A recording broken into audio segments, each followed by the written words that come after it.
Throughout the histories of Arda, there have been many strongholds that have held against the forces of darkness throughout the ages, be that for the elves, men, dwarves, or other races trying to hold back the force of the shadow.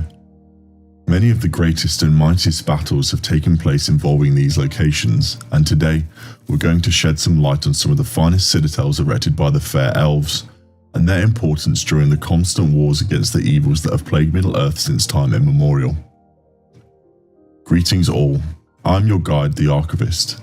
Today we look at the fortresses of the elves, some of their significance in the histories of Middle-earth and beyond, and their final fates on the face of the world. The Grey Havens. The Grey Havens, also known as Mithlond, was an enchanting elvish port town situated on the Gulf of Lune within the elven realm of Lindon in Middle-earth. Having withstood the tumult of the War of Wrath, Mithlond served as the principal elven settlement to the west of the Misty Mountains before the establishment of Eregion and Rivendell. Even as the elves dwindled in numbers during the Third Age following the death of Gil-galad, the Grey Havens remained a prominent coastal town and authorised the departure point of elven ships to the Undying Lands and Aman. Despite its status as a major port, by the late Third Age, the Grey Havens had a sparse population, comparable to Rivendell and northeastern Mirkwood. This esteemed haven was established on the onset of the Second Age by the surviving elves of Beleriand, who elected to remain in Middle-earth after the battles against Morgoth. The Grey Havens were frequently visited from the west by the Númenóreans, and the Vientur being the first to re-establish contact in SA 600 after the surviving Edain of Beleriand departed for Númenor in SA 32. In SA 1700, Tar Minas dispatched substantial fleets from Númenor to the Havens, repelling the forces of Sauron that had besieged them during the War of the Elves and Sauron. Following the War of the Last Alliance, many of the Noldor and Sindar residing in the Havens set sail for Valinor, leaving the cities under the stewardship of Círdan. In TA 1000, the Astari arrived in Middle-earth, and it was here that Círdan entrusted Narya, the Elven Ring of Fire, to Gandalf. During the War of the Ring, Galdor of the Havens was among the members of the Council of Elrond. After the defeat of Sauron and the ascension of Aragorn II Elessar, Gandalf, Galadriel and Elrond departed for Aman from the Grey Havens, accompanied by the ring-bearers Bilbo Baggins and Frodo Baggins. Years later, Samwise Gamgee also left for Aman, being a ring-bearer briefly. The Grey Havens endured into the Fourth Age under Círdan, yet its population waned alongside the dwindling presence of Middle Elves in Middle-earth. It remains uncertain what transpired to the Elves of Middle-earth in the early Fourth Age and how long Círdan or his remaining kin resided at the Havens and continued crafting the grand ships that bore the Elves to the Blessed Realm. Barad Eithel. The stronghold of Barad Eithel served as the main fortress and capital of the realm of Fingolfin and Fingon during its existence. Positioned in the mountainous eastern foothills of the Erod Wethrin in Ethel Sirion, the source of the River Sirion, just outside Hithlum, Barad Eithel overlooked a pass into Hithlum, the realm of Fingolfin. Despite enduring multiple attacks and sieges by the forces of Morgoth during the First Age, it stood firm and guarded the passes into Hithlum, maintaining the security of the region. During the siege of Angband, Barad Eithel played a crucial role in the defence of the Noldor, with elven cavalry patrolling the surrounding fields. However, the plain surrounding Barad Eithel was devastated during the Dagor Bracolach, and the fortress faced fierce assaults by Orc armies. Despite these challenges, it remained steadfast in its defence. Tragedy struck when Fingolfin, the High King of the Noldor, was lost in despair after the plains were overrun, leading to his son Fingon taking up his rule. Subsequent attacks by Morgoth's forces were repelled, and Barad Eithel continued to play a vital role in the defence of the Western armies during the conflict with Morgoth. Ultimately, the fate of Barad Eithel during the Nirnaeth Anoediad remains unknown, but the destruction of Fingon's realm and the occupation of Hithlum indicate that the fortress at Ethel Sirion may have been captured or destroyed. By the conclusion of the First Age, it is likely that Fingolfin's mountain fortress, if not in the hands of the Orcs, would have fallen into ruin due to the events of that tumultuous era. Caras Galadhon. The ancient records reveal that Caras Galadhon was the first magnificent fortress, serving as the chief city of Lothlorien, situated at the heart of the entire woodland. Positioned in the Nath of Lorien, the central region of the Sylvan Elven realm, this fortress was constructed amidst the Malorn trees bestowed upon Galadriel by Gil-galad. It was notably the dwelling place of Celeborn and Galadriel. The circular layout of Caras Galadhon spanned approximately 3,000 feet from east to west and was enclosed by a wall of great earth, fortified by a substantial moss-covered moat. Moreover, a lengthy stone road outside the foss extended for many miles around the western perimeter of the city. Access to the city was granted through grand gates that faced southwest.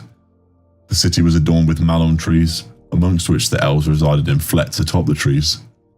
Situated at the city's core, on the largest Malorn tree, was the flet of Celeborn and Galadriel, along with the chamber of Celeborn. Among the significant elements of the city were Galadriel's garden and her mirror, located in the southeastern quarter, which are prominently featured in the film adaptations and are repeatedly referenced. Historical accounts suggest that the construction of the city was likely initiated by the Sylvan-speaking Nandor elves, who initially inhabited the forest of Lorien during the Years of the Trees, under the starlight, and was possibly completed by the subsequent Sindarin lords of the city. Amdir and his son Amroth were succeeded by Celeborn and his spouse, Galadriel, who transformed the city into a serene yet secluded elven sanctuary. During the War of the Ring, the Fellowship of the Ring journeyed through Lorien to Caras Galadhon, where they encountered the Lord and Lady of the Galadrim. At the time of the siege of Minas Tirith, Lorien itself faced 3 sieges by Dol Guldur. In the Fourth Age, following Galadriel's departure from Lorien, Caras Galadhon was governed solely by Celeborn, serving as the capital of a Lorien that now encompassed both banks of the Anduin River. However, not long after, Celeborn himself departed to reside in Rivendell, leading to the city's abandonment. The circumstances surrounding this event remain unclear, particularly given that most of Lorien's inhabitants were Sylvan elves, and likely not predisposed to depart Middle-earth so soon after Sauron's downfall. Rivendell.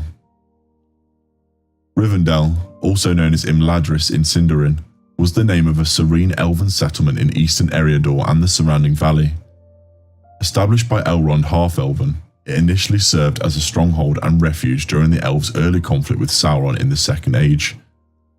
Transitioning into the Third Age, it became a well-known peaceful sanctuary for the wandering elves, rangers of the north and other travellers.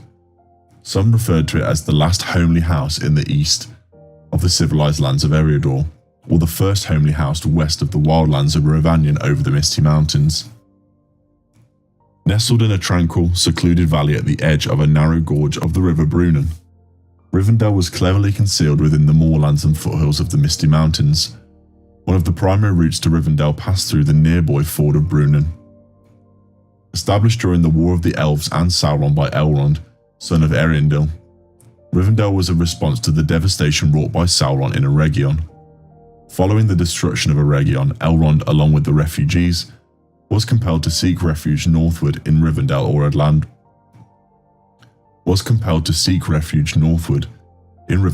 Imladris. Subsequently, the valley became the site of a fortified sanctuary bearing the same name. Although Sauron discovered and laid siege to the valley, he retreated upon the arrival of the Númenóreans. After the formation of the last alliance of elves and men, the forces of Gil-galad and Elendil assembled in Imladris to prepare for war and then journeyed over the high pass southeast to what would become Dagorlad. In the aftermath of the disaster of Gladden Fields, the sole surviving son of Isildur, Valandil, was nurtured in Elrond's abode in Rivendell until he was ready to assume the throne 8 years later. During the rise of Angmar in the 14th century of the Third Age, Rivendell once again came under siege from TA 1356 to TA 1409. The siege was broken by reinforcements from Lothlorien, leading to the repulsion and subjugation of Angmar for a period. Nonetheless, in TA 1974, Arthedain fell to Angmar. Elrond then dispatched Glorfindel and a group of elves to join forces with the armies of Eärnil II and Círdan, ultimately defeating Angmar for the good at the Battle of Fornost. Following the fall of Angmar, the heirs of Isildur sought shelter in Rivendell. During the quest of Erebor, Bilbo Baggins and the company of Thorin sought respite in Rivendell. Elrond interpreted the mysterious instructions inscribed in moon letters on Thror's map, guiding the party on entering the lonely valley after it had been claimed by Smaug. After their quest, both Bilbo and Gandalf returned to Rivendell.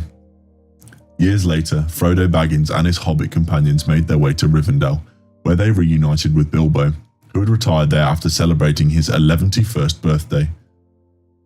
Several other elves, dwarves, and men also converged on the valley for separate undertakings, ultimately leading to the formation of the Fellowship of the Ring, following the decisive Council of Elrond. Elrond departed the Valley of Rivendell in TA 3021, marking the end of the Third Age. Afterwards, Rivendell was for a time the resting place of his sons Elladan and Elrohir, and also of Celeborn. It is untold when the valley was finally abandoned. Elven King's Halls. The Elven King's Halls were located within a cave system in northern Mirkwood, serving as the residence for King Thranduil and many of the Elves of Mirkwood during a significant portion of the Third Age and onwards into the Fourth Age. Situated just inside the eastern border of Mirkwood along the northern bank of the Forest River, the expansive cave complex comprised numerous passages and spacious halls, distinguished for its superior safety compared to the goblin tunnels within the Misty Mountains. While the majority of the elves resided in the woods, the King's Halls doubled as his palace, treasure repository, and a stronghold for the elves during times of peril. The entry to the halls was guarded by massive stone doors imbued with magical protection. The grand throne room of Thranduil was housed within a cavernous hall, adorned with pillars hewn from solid rock. Lower levels accommodated prisoner cells, while the deepest recesses of the caves hosted the king's storerooms, strategically situated over an underground stream, enabling the effortless transportation of supplies to the Forest River through a gate sealed by a portcullis. Around TA 1050, a looming shadow began to envelop Greenwood, prompting its renaming to Mirkwood. Consequently, King Thranduil led his people to the northeast region of the forest, where he established a fortified complex and a series of grand subterranean halls. His vision for this endeavour was inspired by Thingol's halls at Menegroth in Doriath from the First Age, though it was envisioned to be less expansive. Although dwarves played a role in the initial construction, it remains unclear whether their involvement continued after the establishment of the Woodland Realm in the Second Age, particularly due to the strained relations between the Sindar and dwarves following the slaying of Thingol in the sacking of Doriath. In the autumn of TA 2941, Thorin and company found themselves in Mirkwood with no food left. They attempted to enter some woodland feasts but were repeatedly prevented from doing so. Eventually, Thorin was captured and taken to Thranduil's halls, where he was interrogated by the king. When Thorin refused to answer, Thranduil had him locked in his innermost cell. Later, the 12 remaining dwarves, including Bilbo Baggins, were also taken by the elves and locked into the king's dungeon after facing similar treatment. Meanwhile, Bilbo, wearing the ring, managed to maneuver invisibly through the halls and discover an escape route through the cellars. By a stroke of luck, Bilbo found the keys to the dwarves' cells, freed them, and hid them in empty barrels in the cellar. Workers then rolled the barrels through a trapdoor as part of their routine. In TA 3017, Aragorn captured Gollum in the Dead Marshes and brought him to Thranduil's halls. The Council of Elrond mentioned that Gollum was imprisoned but had been allowed to climb a tree, with guards keeping watch. On June 20th, TA 3018, orcs attacked and Gollum disappeared. During the War of the Ring, Thranduil's realm was invaded, but on March 15, TA 3019, he emerged victorious over the forces of Dol Guldur in the battle under the trees. Following the defeat of Sauron, Thranduil's domain expanded to the mountains of Mirkwood. Himring. The hill known as Himring, located in the northeast of Beleriand, was the site of the fortress of Menegroth, the eldest of the sons of Feanor. Following the drowning of Beleriand at the close of the First Age, the peak of Himring remained above water, becoming known as Tol Himling. The construction of the fortress on Himring occurred when the sons of Feanor journeyed east after Thingol's discovery of the kinslaying. It served as the primary stronghold of Menegroth, who used it to defend the northeastern border area, later recognised as the March of Menegroth. Himring endured the Dagor Bracolach and provided refuge for many survivors from the neighbouring regions, including Maedross's brother Maglor. It stood for countless years until the Nirnaeth Adonediad, however it is not mentioned in the published Silmarillion thereafter. The implication is that it was abandoned, as the Sons of Feanor likely lacked the resources to maintain it, even if they had chosen to. Following the War of Wrath, only the summit of the hill remained, appearing as a small island on the northwest coast. On the original maps accompanying the Lord of the Rings, it is labelled Himring. It was among the few high points of Beleriand to survive as islands, and was easy to identify, as it depicted on most maps in Middle-earth during the Third Age. Minas Tirith of the First Age. Minas Tirith, once a formidable watchtower and fortress located in the Isle of Tol Sirion, played a crucial role in guarding the pass of Sirion against the forces of Morgoth during the First Age. Constructed by Finrod Falagun in the late First Age to oversee Morgoth's activities in the northern plain of Ardgallen, Minas Tirith was entrusted to Orodreth, Finrod's nephew, who faithfully protected the Vale of Sirion for many centuries. However, in FA 457, Sauron invaded the stronghold following the Dagor Bracolach, leading to Orodreth's retreat to the south. Under Sauron's rule, the island was renamed Tolin Gawroth, and he began breeding and infusing large wolves with evil spirits, creating werewolves. During the quest for the Silmaril, Sauron imprisoned Beren and Finrod in the island, leading to a confrontation with Luthien and the Hound Huan. Ultimately, the Isle was cleansed and Sauron was defeated, resulting in the tower's ruins. Although the Noldor maintained control of the land around the Pass of Sirion for a few more years, they chose not to rebuild Minas Tirith. Gondolin. The beautiful city of Gondolin was a well-hidden sanctuary for the Elves, nestled in the heart of Beleriand in Middle-earth. Turgon the Wise, a revered Noldorin king, established this remarkable city during the First Age.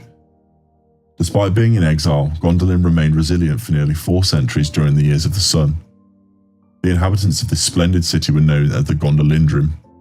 According to the Silmarillion, the Valar Ulmo, Lord of Waters, divulged the whereabouts of the Vale of Tumladen to Turgon in a dream around FA 50. Guided by this divine intervention, Turgon journeyed from Nevrast and discovered the Vale in FA 53. Amon Gwared, a steep hill at the centre of the Vale, became the chosen site for the Grand City. Constructed in secrecy over 75 years, Gondolin was completed in FA 116. Turgon then led his people from Nevrast to reside in the hidden city, bringing with him a significant portion of the Noldor and the northern Sindar. Despite attempts to seek aid from the Valar in the west against Morgoth, the city remained isolated, surrounded by its protective mountains. After nearly 4 centuries, the city met its tragic fate when it was betrayed by Morgoth to Maeglin, Turgon's nephew, leading to its eventual ruin. Descriptions of Gondolin portray it as a place of extraordinary beauty, with trees paved from stone, elegant houses, and majestic towers built from white marble. The king's palace and its towering structure were the centerpiece, with fountains and gardens adding to the city's enchanting allure. However, despite its magnificence, Gondolin ultimately succumbed to betrayal and destruction. Menegroth. Menegroth, also known as the Thousand Caves or Caves of Menegroth, stood as the capital city of Doriath during the First Age, housing King Thingol and Queen Melian of the Sindarin people. Menegroth, beautifully adorned, hosted Thingol's throne and served as the place where he delivered his judgments, ultimately meeting his demise in FA 502. The Sons of Feanor claimed the caves in their pursuit of one of the Silmarils before the War of Wrath, leading to the ruins of Doriath. Following the Battle of the Powers, the Teleri sought refuge in havens like Valas or the forests of Region and Neldareth, whilst their leader Elwë, later known as Thingol, disappeared with Melian, only to reappear and urge the construction of a new fortress known as Menegroth of the Thousand Caves. With the aid of the dwarves of Belagost, the fortress was built into the western wall of a ravine about the river Esgaldwin, featuring numerous caverns and chambers adorned with carvings of beech and trees and birds. Menegroth and Doriath remained isolated due to Thingol's preference for peace and his disapproval of meddling in the affairs of the Noldor, aside from maintaining contact with his kin in Nargothrond. Despite the battles of Beleriand, Thingol abstained from involvement.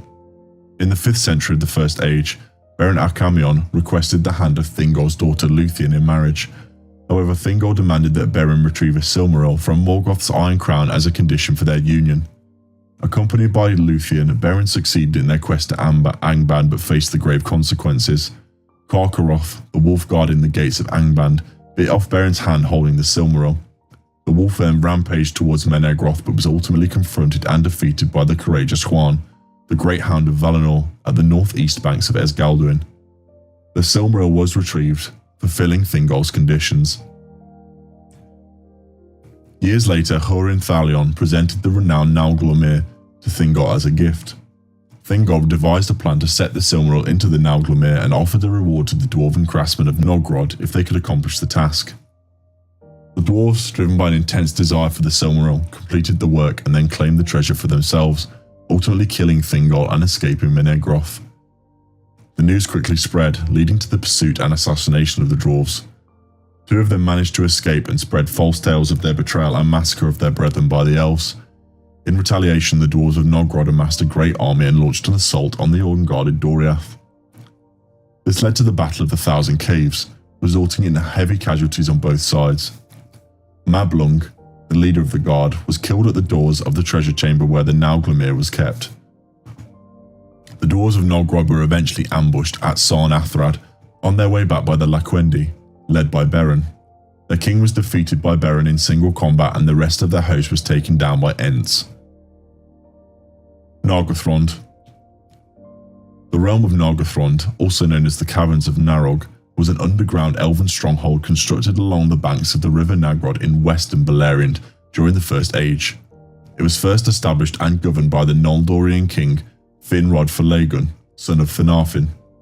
Similar to the intricate structures of many underground dwarven cities, Nargothrond was comprised of extensive networks of caves and tunnels of varying shapes and sizes carved through the rock, possibly limestone. 3 great halls were situated around the other caves and tunnels, likely serving as the seat of the city's ruler. The deepest cave housed the innermost chamber, where Glaurung later hoarded the remaining treasures of Nargothrond. Notably, Luthien resided in a southwestern cave chamber during her time there, and the realm's armories were located in several chambers to the south of the Great Halls. The primary entrance to Nargothrond was through the doors of Felagund, facing the River Narog, leading into a sizable chamber approximately 500 feet from the Great Halls of Felagund. Inspired by Menegroth in Doriath and seeking a concealed refuge from the forces of Morgoth, Finrod established Nargothrond during the early years following the return of the Noldor to Middle-earth, where the caverns of Narog beneath the forested hills of Tar Faroth in the western bank of Narog. The dwarves of Nogrod assisted him and also crafted the Nauglorim for him. However, prior to the establishment of Nargothrond, the caves were inhabited by the petty dwarves, who named it Khazd-dûl before being driven out. Initially, only a narrow path along the riverbanks provided access, but later a bridge was constructed across the Narog. Finrod ruled Nargothrond until he joined Beren on his quest for the Silmaril, thereafter being succeeded by his nephew Orodreth. Notably, the sons of Fëanor, Celagorm and Cerofin, resided in Nargothrond during this time and held significant influence over its populace, instilling fear and distrust of outsiders. Following reports of Finrod's demise, they were exiled in disgrace.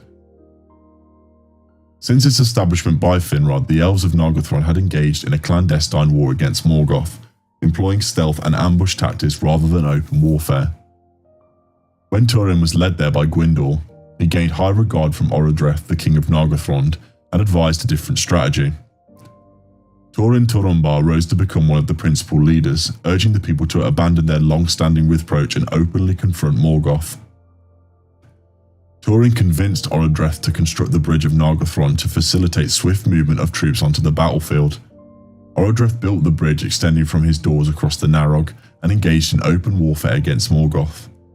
Despite centuries of searching, Morgoth had been unable to locate the stronghold of Nargothrond, but now not only was its whereabouts exposed, but the new bridge was also eliminated the protection of the River Narog. Subsequently, Glaurung the dragon was dispatched from Angband with a horde of orcs to seize the city. After the defeat of Nargothrond's army at the Battle of Tumhalad in FA 495, Glaurung and his army advanced south, crossing the bridge, pillaged the city, either killing or enslaving some of its inhabitants. The survivors sought refuge in Doriath, leading to Thingol's awareness of the fall of Nargothrond.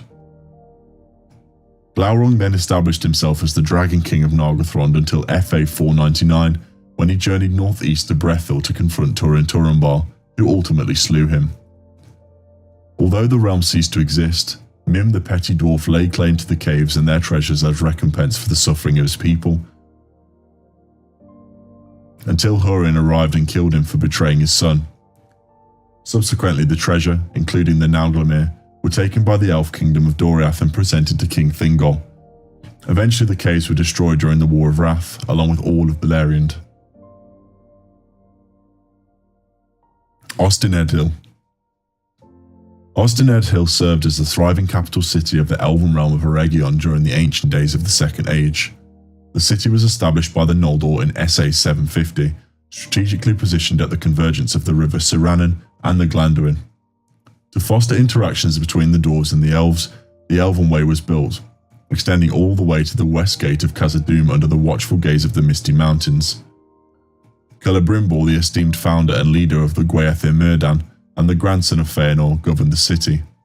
It was within Ost-in-Edhil that the Noldor crafted the infamous rings of power with knowledge imparted by Sauron, masquerading as Anatar, giver of gifts. Unbeknownst to the Noldor, Celebrimbor foiled Sauron's intricate plan by concealing the rings, steadfastly refusing to surrender them. This led to the conflict known as the War of the Elves and Sauron, resulting in the utter destruction of Ost-in-Edhil by Sauron's forces. Although the city lay in ruins after, its remnants endured into the Third Age. Nearly 3,000 years later, the Fellowship of the Ring stumbled upon the remnants of Ost-in-Edhil as they approached Moria. As they passed through, Legolas discerned an ethereal message seemingly emanating from the stones, lamenting the loss of the elves of Eregion. Deep they delved us, high they built us, fair they wrought us, but they are gone. And so I have now covered the content for this video, but if there is anything that has been missed, please share them in the comments down below. If you enjoyed this content, please remember to like the subscribe and like waystones down below. Now Luiega Vanadvan, until we meet again.